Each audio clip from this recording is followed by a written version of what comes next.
varias experiencias que tuvo que pasar el apóstol Pablo y que para nosotros, más allá de la parte histórica que vamos a considerar, también vamos a ver un reflejo de lo que es la experiencia de todo vencedor. ¿Por qué digo esto? Porque Pablo fue cuestionado. Pablo fue cuestionado por su propio pueblo, fue cuestionado por los impíos y fue cuestionado por los inmorales. Y eso también vivimos cada uno de nosotros. A veces la cuestión está en la propia familia, en los que nos rodean. Muchas veces los propios hermanos nos cuestionan. Y también vamos a encontrar que había, igual que ahora, en la antigüedad, una gran inmoralidad. Esa palabra no es una palabra pacata. Muchos dicen, ¿quién va a hablar de moralidad en este tiempo? Bueno, precisamente si crecemos espiritualmente, vamos a tener una demostración de lo que es la moral, de lo que es un matrimonio, de lo que es una familia constituida. Algo que el enemigo en estos últimos tiempos ha peleado y en muchos casos ha ganado, lamentablemente. Pero nosotros no tenemos que avergonzarnos de hablar acerca de la moral, porque eso tiene mucho que ver con nuestra enseñanza. Tenemos códigos, tenemos cosas que sabemos que agradan a nuestro Dios. Sin embargo, como vamos a ver, no sé si vamos a llegar, el apóstol Pablo fue cuestionado y tuvo que dar motivo de su fe, aún frente a inmorales. Y vamos a retomar Hechos capítulo 23. Habíamos estado considerando, Pablo estaba frente al concilio o al Sanedrín, y habíamos dicho el cuerpo legislativo de la nación judía, y corte suprema, conformado por 71 miembros, entre los cuales el presidente era el sumo sacerdote. Y habíamos estado considerando en el desarrollo de los primeros capítulos cómo Pablo se desentendió, él no le reconoció a ese sumo sacerdote. En primer lugar, porque él, igual que nosotros, tiene otro nuevo sumo sacerdote, el Señor Jesucristo. Así que esa es una de las interpretaciones. Y habíamos leído 2 Corintios capítulo 1, verso 12, y 2 Timoteo capítulo 1, verso 3. Pablo había comenzado su alocución en el verso 1, diciendo, varones hermanos, yo con toda buena conciencia he vivido delante de Dios hasta el día de hoy. ¿Por qué le dijo así? Bueno, ya habíamos considerado. Porque él sabía que este cuerpo legislativo, llamado el Sanedrín, habían dejado de lado las enseñanzas acerca de la vida de separación. Eso ahora se dedicaban a hacer negocios con los opresores. Y Pablo le puede decir de esta forma, yo con toda buena conciencia he vivido delante de Dios hasta el día de hoy. Bueno, aquí vamos a estar retomando nuestra porción y habíamos estado considerando esta disensión que hubo y cómo en el versículo 10 y el verso 11 vemos lo que estaba ocurriendo y cómo el Señor se presentó para animarle. Pablo, vale la pena aclarar, él estaba en la perfecta voluntad de Dios. Muchos cuestionan su viaje a Jerusalén. Pero si Pablo hubiese estado en pecado, el Señor nunca le hubiese dicho lo que dice el verso 11. Ten ánimo, Pablo, pues como has testificado de mí en Jerusalén. Pablo, a pesar de externamente raparse y acompañar a los que habían hecho ese voto, él había testificado acerca del Evangelio de la gracia. Y vamos a considerar aquí, a partir del versículo 12, del versículo 12 en adelante, vamos a encontrar el complot contra el apóstol Pablo. Aquí en estos versículos, primero vemos cómo Pablo relató cómo fue su conversión y también la revelación por el cual el Señor los llama a ministrar a los gentiles. Y como ya hemos leído, el resultado fue la furia de la multitud. Bueno, en el versículo 12 vamos a leer, dice: venido el día, algunos de los judíos tramaron un complot y se juramentaron bajo maldición, diciendo que no comerían ni beberían hasta que hubiesen dado muerte a Pablo. Eran más de 40 los que habían hecho esta conjuración, los cuales fueron a los principales sacerdotes y a los ancianos y dijeron: nosotros nos hemos juramentado bajo maldición a no gustar nada hasta que hayamos dado muerte a Pablo. Ahora pues vosotros con el concilio requerid al tribuno que le traiga mañana ante vosotros, como queréis indagar alguna cosa más cierta acerca de él, y nosotros estaremos listos para matarle antes que llegue. Mas el hijo de la hermana de Pablo, oyendo hablar de la celada, fue y entró en la fortaleza y dio aviso a Pablo. Pablo, llamando a uno de los centuriones, dijo: lleva a este joven ante el tribuno, porque tiene cierto aviso que darle. Él entonces, tomándole, le llevó al tribuno y dijo: el preso Pablo me llamó y me rogó que trajese ante ti a este joven, que tiene algo que hablarte.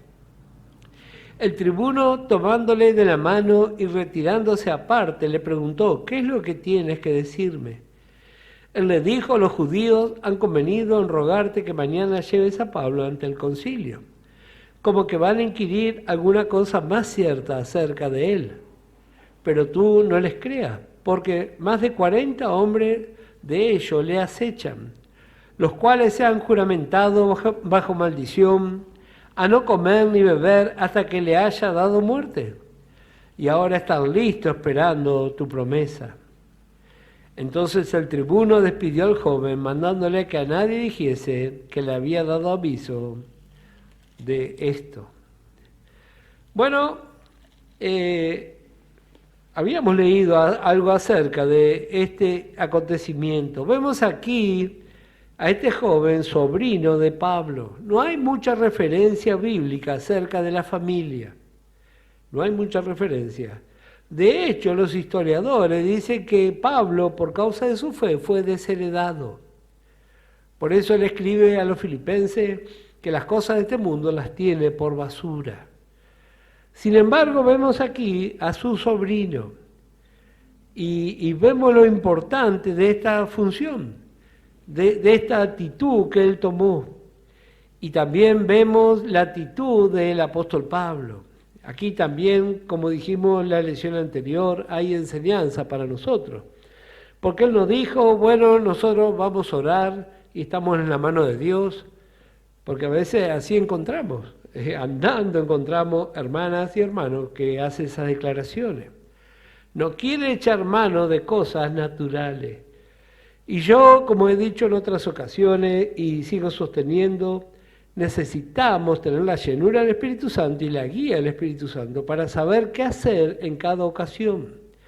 En algunas ocasiones Pablo echó mano de este beneficio natural y en otras ocasiones simplemente oró. ¿Y cuál es la diferencia? Bueno, porque el Espíritu Santo le guió.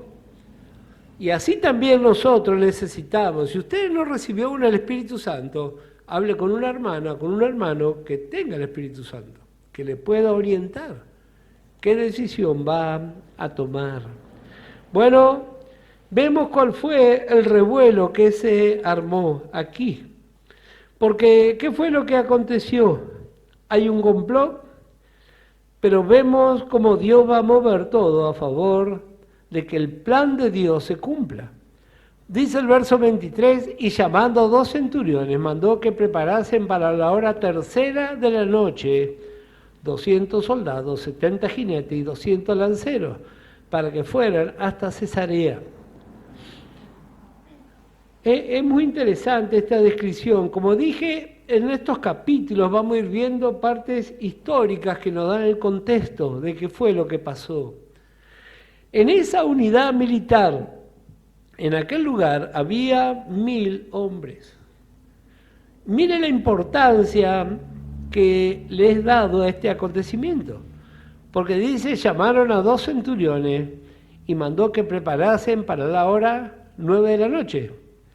200 soldados, 70 jinetes y 200 lanceros, o sea, la mitad del batallón, van a ir a acompañar al apóstol Pablo. Van hasta Cesarea. Cesarea está ubicado aproximadamente a unos 130, 140 kilómetros de Jerusalén. Pero este viaje va a tener un intermedio. Vamos a leer. Dice, y que preparasen cabalgaduras en que poniendo a Pablo le llevasen en salvo a Félix, el gobernador. Y escribió una carta en estos términos. Claudio Lisias, al excelentísimo gobernador Félix, salud. A este hombre aprendido por los judíos y que iban ellos a matar, lo libré yo, acudiendo con la tropa, habiendo sabido que era ciudadano romano. Y queriendo saber la causa por qué le acusaban, le llevé al concilio de ellos. Y hallé que le acusaban por cuestiones de la ley de ellos, pero de ningún delito tenía digno de muerte o de prisión.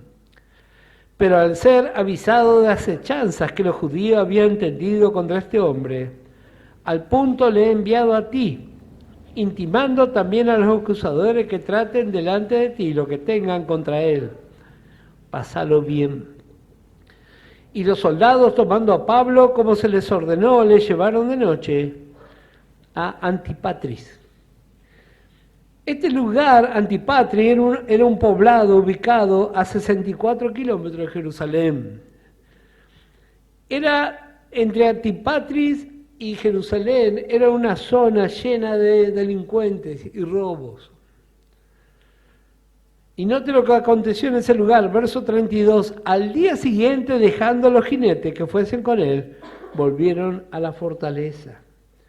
Esa compañía, como leímos en el verso 23, hay legionarios que eran los mejores combatientes de aquel tiempo, o sea, como infantes hoy. También estaban los jinetes, que era una exclusiva guarnición de caballería. Y también iban los lanceros. Ellos eran una unidad de combate liviana. Pero todo esto le siguieron acompañando al apóstol Pablo. Y dice, al día siguiente, dejando a los jinetes que fuesen con él, volvieron a la fortaleza. Cuando aquellos llegaron a Cesarea y dieron la carta al gobernador, presentaron también a Pablo delante de él. Y el gobernador, leído la carta, preguntó de qué provincia era, y habiendo entendido que era de Cilicia, le dijo, te oiré cuando vengan tus acusadores. Y mandó que le custodiasen en el pretorio de Herodes. 5 días después descendió el sumo sacerdote Ananías con algunos de los ancianos y un cierto orador llamado Tertulo, y comparecieron ante el gobernador contra Pablo. Y cuando éste fue llamado, Tertulo comenzó a acusarle, diciendo, como debido a ti gozamos de gran paz, y muchas cosas son bien gobernadas en el pueblo por tu prudencia, oh excelentísimo Félix. Lo recibimos en todo tiempo y en todo lugar con toda gratitud. Pero por no molestarte más largamente, te ruego que nos oigas brevemente conforme a tu equidad, porque hemos hallado que este hombre es una plaga y promotor de sediciones entre todos los judíos por todo el mundo y cabecilla de la secta de los nazarenos. Intentó también profanar el templo y prendiéndole quisimos juzgarle conforme a nuestra ley, pero interviniendo el tribuno Lisias con gran violencia le quitó de nuestras manos, mandando a sus acusadores que viniesen a ti. Tú mismo, pues, al juzgarle podrás informarte de todas estas cosas de que le acusamos. Los judíos también confirmaban diciendo ser así todo. Habiendo hecho señal el gobernador a Pablo para que hablase, éste respondió: porque sé que desde hace muchos años eres juez de esta nación, con buen ánimo haré mi defensa. Como tú puedes cerciorarte, no hace más de 12 días que subí a adorar a Jerusalén. Y no me hallaron disputando con ninguno, ni amotinando a la multitud, ni en el templo, ni en la sinagoga, ni en la ciudad. Ni te pueden probar las cosas que ahora me acusan. Pero esto te confieso, que según el camino que ellos llaman herejía, así sirvo al Dios de mis padres, creyendo todas las cosas que en la ley y en los profetas están escritas, teniendo esperanza en Dios, la cual ellos también abrigan, de que ha de haber resurrección de los muertos, así de justos como de injustos. Y por esto procuro tener siempre una conciencia sin ofensa ante Dios y ante los hombres. Pero pasado algunos años vine a hacer limosna a mi nación y presentar ofrenda. Estaba en ello cuando unos judíos de Asia me hallaron purificado en el templo, no con multitud ni con alboroto. Ellos debieran comparecer ante ti y acusarme si contra mí tienen algo. O digan estos mismos si hallaron en mí alguna cosa mal hecha cuando comparecía ante el concilio. A no ser que estando entre ellos prorrumpí en alta voz: acerca de la resurrección de los muertos soy juzgado hoy por vosotros. Entonces Félix, oídas estas cosas, estando bien informado de este camino, les aplazó diciendo: cuando descendiera el tribuno Lisias, acabaré de conocer vuestro asunto. Y mandó al centurión que se custodiase a Pablo, pero que se le concediese alguna libertad, y que no impidiese a ninguno de los suyos servirle o venir a él. Algunos días después, viniendo Félix con Drusila, su mujer, que era judía, llamó a Pablo y le oyó acerca de la fe en Jesucristo. Pero al disertar Pablo acerca de la justicia, del dominio propio y del juicio venidero, Félix se espantó y dijo: ahora vete, pero cuando tenga oportunidad te llamaré. Esperaba también con esto que Pablo le diera dinero para que le soltase, por lo cual muchas veces lo hacía venir y hablaba con él. Pero al cabo de 2 años recibió Félix por sucesor a Porcio Festo, y queriendo Félix congraciarse con los judíos, dejó preso a Pablo. Bueno, aquí tenemos mucha enseñanza, por un lado natural, pero también vamos a tomar enseñanza espiritual. Vemos aquí, en primer lugar, los cargos que son hechos contra Pablo. A él se lo acusa, en primer lugar, de sedición. Estos cargos presentó Tértulo, que era un abogado judío. La sedición, la palabra sedición es sinónimo de rebelión y es la peor violación a la ley romana. Si ellos hubiesen podido comprobar tal cosa, la vida de Pablo no hubiese durado un día. Así que vemos que había fake news ya en aquel tiempo. Así que usted no se sorprenda por las cosas que pasan hoy. Ya era así. Desde aquel entonces se decía cualquier mentira. Y los romanos no toleraban este tipo de falta. Y la demostración fue en el año 66 después de Cristo. Usted ya sabe lo que aconteció ese año. Un emperador llamado Tito arrasó con Jerusalén. Ahí fue cuando destruyó el templo y todo eso por causa de la sedición.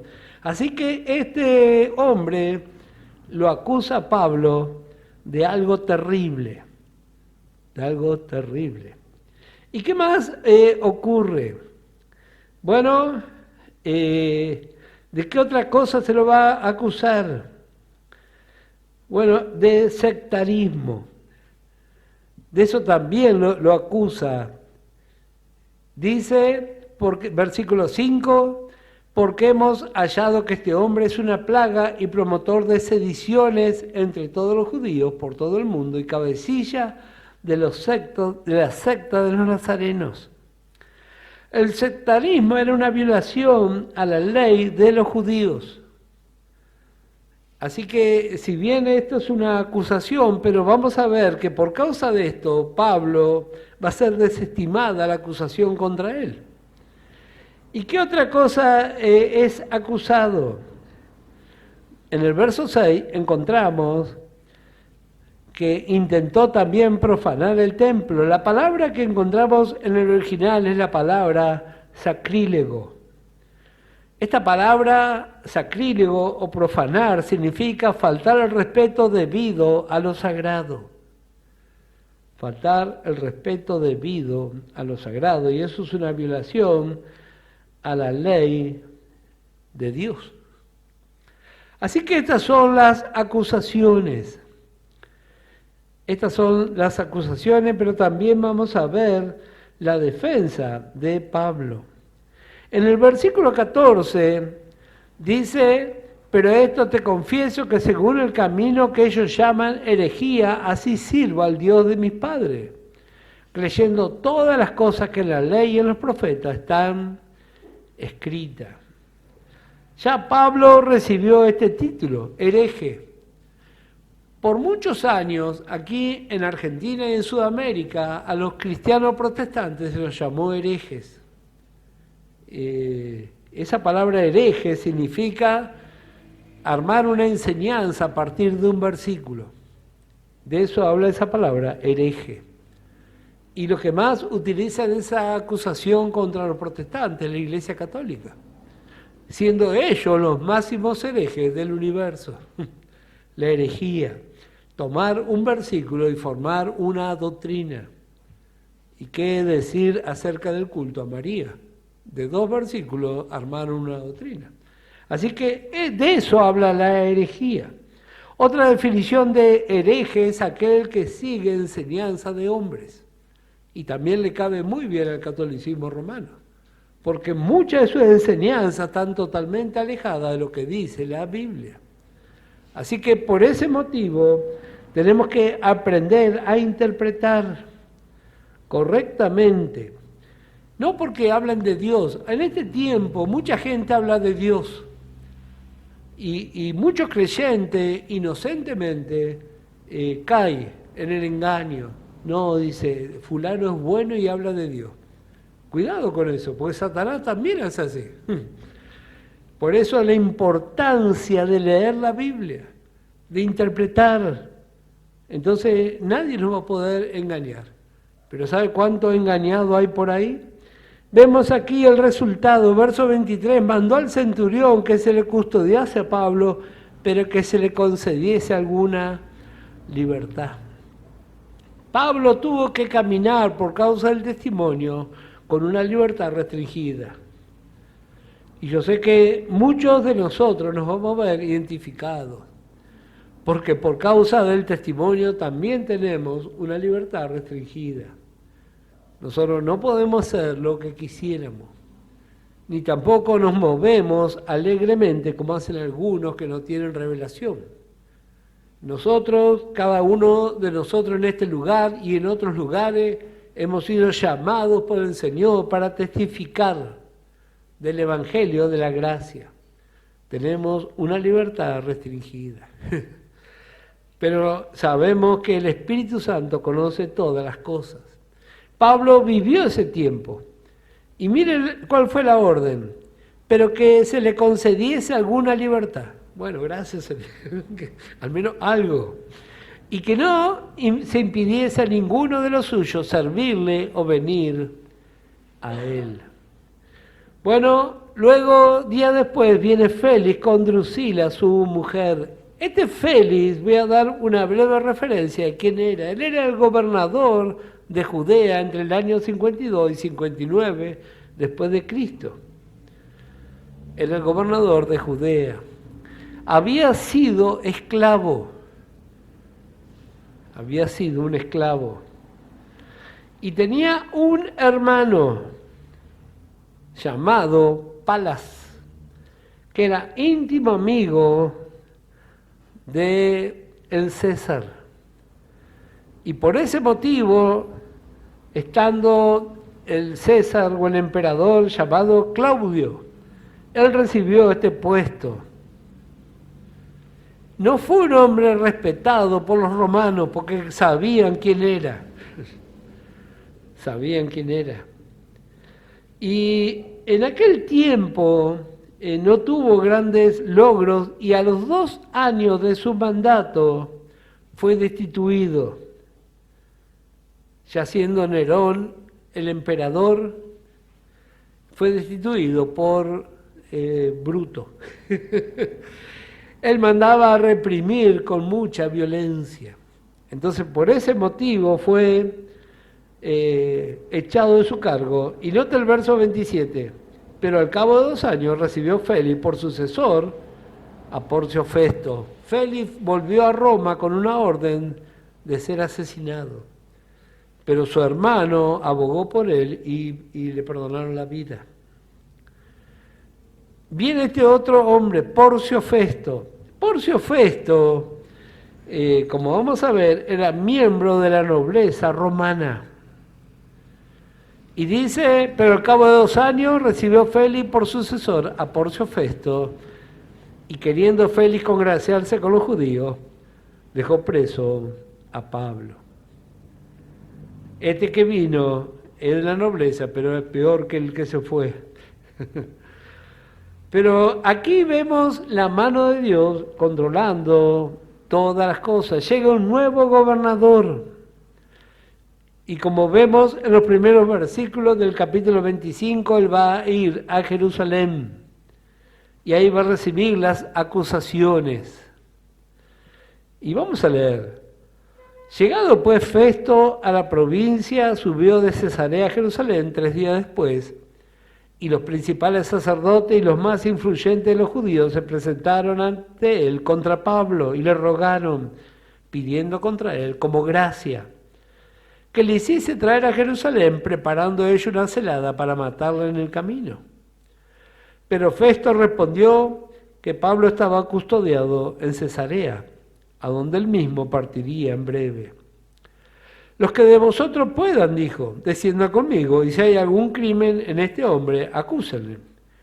Y deteniéndose entre ellos no más de 8 o 10 días, venido a Cesarea, al siguiente día se sentó en el tribunal y mandó que fuese traído Pablo. Cuando éste llegó, lo rodearon los judíos que habían venido de Jerusalén, presentando contra él muchas y graves acusaciones, las cuales no podían probar. Ahí está la clave. Acusaciones siempre va a haber, el tema es que no las pueden probar. Y dice, alegando Pablo en su defensa, ni contra la ley de los judíos, ni contra el templo, ni contra César he pecado en nada. Pero Festo, queriendo congraciarse con los judíos y respondiendo a Pablo, dijo, ¿quieres subir a Jerusalén y allá ser juzgado de estas cosas delante de mí? Pablo dijo, ante el tribunal de César estoy, donde debo ser juzgado. A los judíos no les he hecho ningún agravio, como tú sabes muy bien. Porque si algún agravio o cosa alguna digna de muerte he hecho, no rehúso morir. Pero si nada hay de las cosas de que esto me acusan, nadie puede entregarme a ello, a César apelo. Entonces Festo, habiendo hablado con el consejo, respondió, a César has apelado, a César irás. Pasados algunos días, el rey Agripa y Berenice vinieron a Cesarea para saludar a Festo.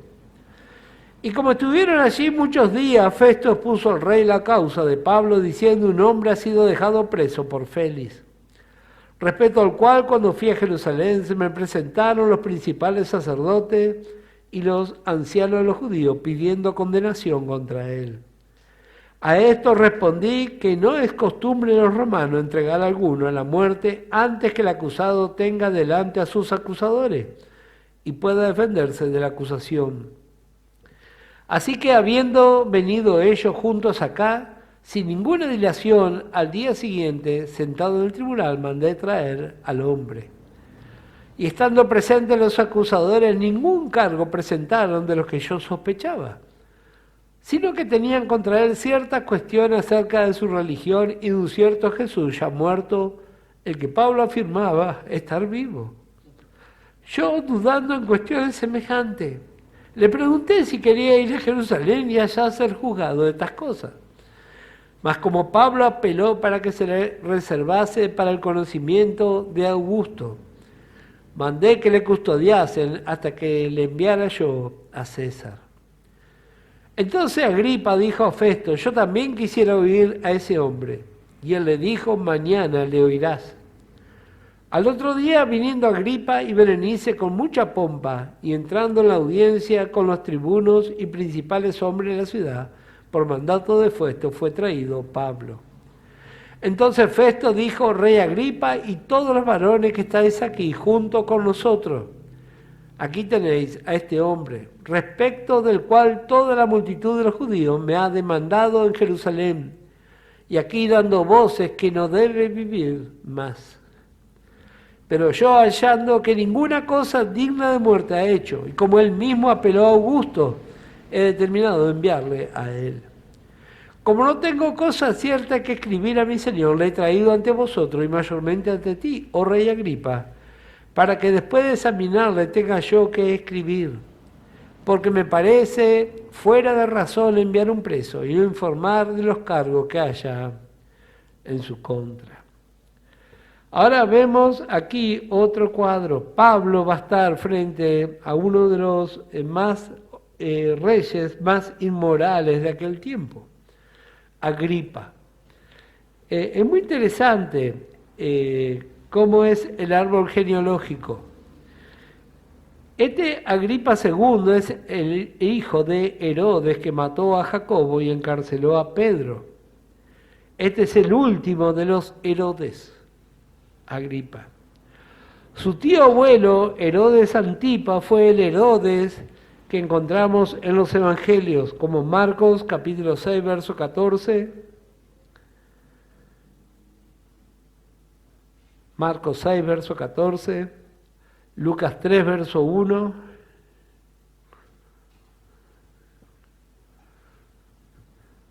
Lucas 13, verso 31, y Lucas 23, verso 7. Su bisabuelo, Herodes el Grande, gobernaba cuando Jesús nació. Su bisabuelo, Herodes el Grande, gobernaba cuando Jesús nació. Mateo capítulo 2, verso 1.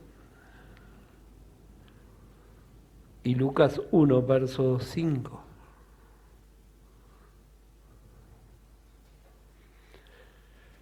Agripa, por pertenecer a esta familia que había tenido tanta relación con el pueblo de Israel, conocía mucho acerca de cuestiones de los judíos.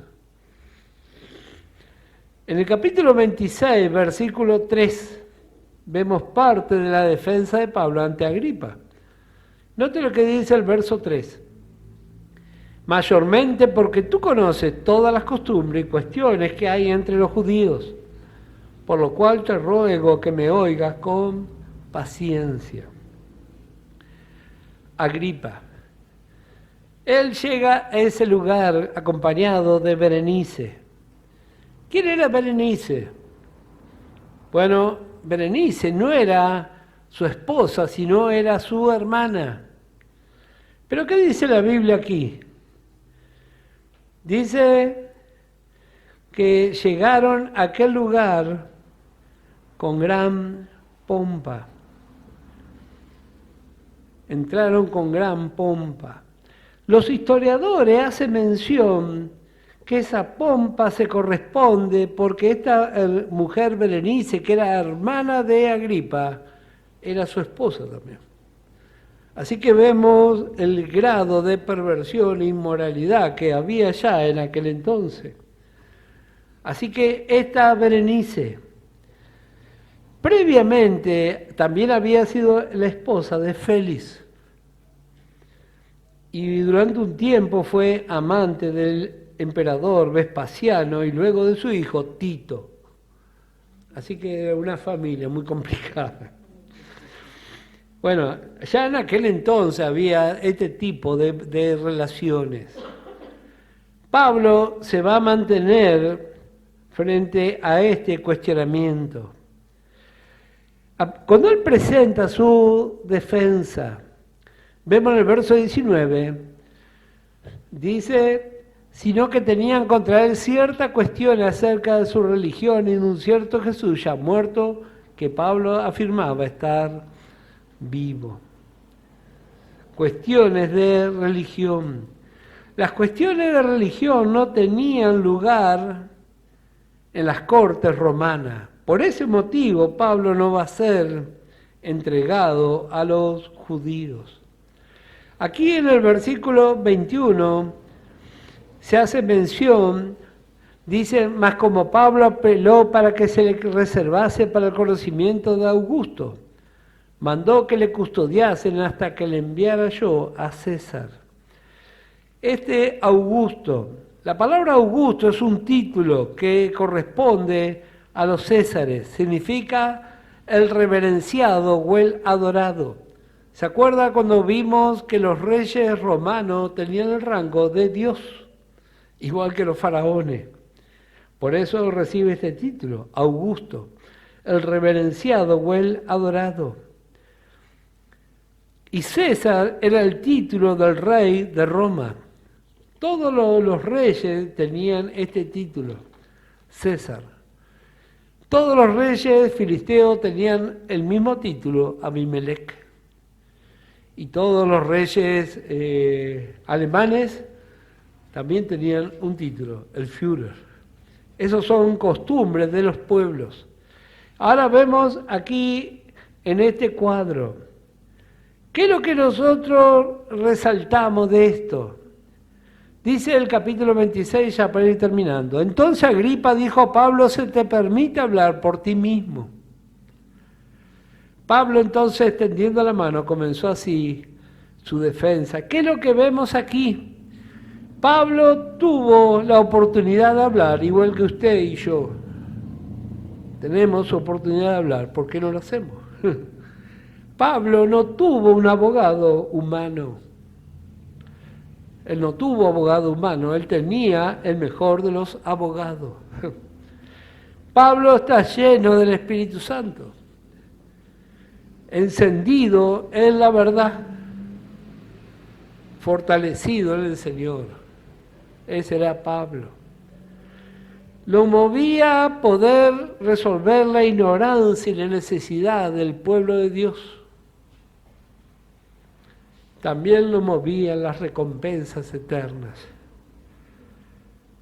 ¿A quién nos hace acordar todo esto? A Jesús. Pablo fue igual que Jesús. Y ahora estamos nosotros aquí. Filipenses capítulo 2. Él perdió su herencia natural, pero ganó una corona eterna. Filipenses capítulo 2 y el verso 5 nos habla acerca del Señor Jesús. Haya pues en vosotros ese sentir que hubo también en Cristo Jesús, el cual siendo en forma de Dios no estimó el ser igual a Dios como cosa que aferrarse, sino que se despojó a sí mismo, tomando forma de siervo, hecho semejante a los hombres. Y estando en la condición de hombre, se humilló a sí mismo, haciéndose obediente hasta la muerte, y muerte de cruz. Por lo cual Dios también le exaltó hasta lo sumo, y le dio un nombre que es sobre todo nombre, para que en el nombre de Jesús se doble toda rodilla de los que están en los cielos y en la tierra y debajo de la tierra. Y toda lengua confiese que Jesucristo es el Señor, para la gloria de Dios Padre. Este es el ejemplo del Señor Jesús. Pero ahora vemos aquí el ejemplo del apóstol Pablo. Él tuvo que enfrentar la circunstancia, pero vemos que él también fue movido por el mismo Espíritu Santo. Él tenía un celo santo y vio la necesidad de los que le rodeaban. Y nosotros también vemos la necesidad y la gran pobreza. Y no estoy hablando de lo natural. La pobreza tremenda es espiritual.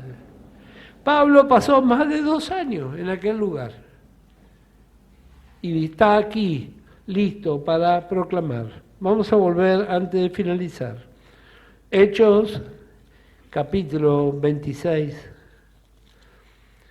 Dice Pablo, me tengo por dichoso. ¿Será que podemos decir así? ¿Citamos libertad condicional? Si pasamos necesidades, ¿podemos decir? Sí. Me tengo por dichoso, rey Agripa. Así fue el apóstol Pablo. Él está frente a reyes, a gobernadores. Las cárceles de aquel entonces nada que ver con lo que nosotros conocemos hoy. Y dice, yo me siento dichoso. ¿Por qué él se sentía así? Vamos a ver para terminar por último, Romanos 5. Él estaba frente a reyes naturales, pero el verdadero rey vivía en Pablo. Romanos capítulo 5 y el verso 17. Pues si por la transgresión de uno solo reinó la muerte, hablando de Adán, mucho más reinarán en vida por uno solo, Jesucristo, los que reciben la abundancia de la gracia y el don de la justicia. Pablo estaba encadenado, pero él era el verdadero rey. Él reinaba sobre las circunstancias y pudo decir, yo me gozo por lo que estoy viviendo. Y así también nosotros podemos tomar nuestra parte. Este es un tiempo donde tenemos limitaciones. Estamos muy limitados. Algunas cosas se nos permiten, pero la palabra de Dios arde en nuestros corazones. Igual fue con el apóstol Pablo. Así que hasta aquí nos vamos a ver. Que el Señor les bendiga ricamente.